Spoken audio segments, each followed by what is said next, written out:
其實能聽到是喺呢個窒住呢個係咪冷空氣啊？冷空氣向南進，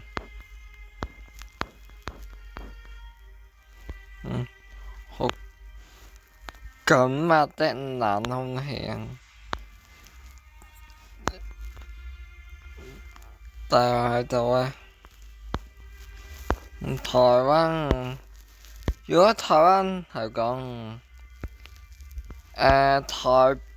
台北市啊，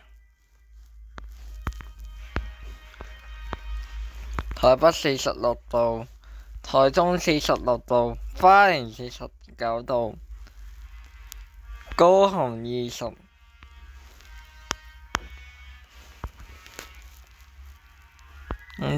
到星期性開始回暖啦，喺度回暖時間，因為另一波冷空氣開始從東北嚟佔領啦。0度線啦。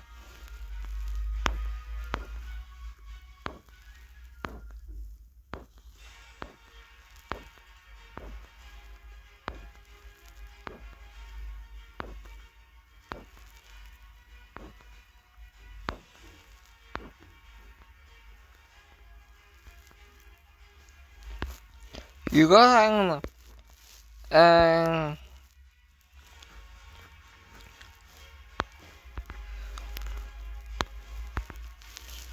台中市10度，台北市11度，花蓮市13度。如果係九龍根據2000預測，台北市係最低溫。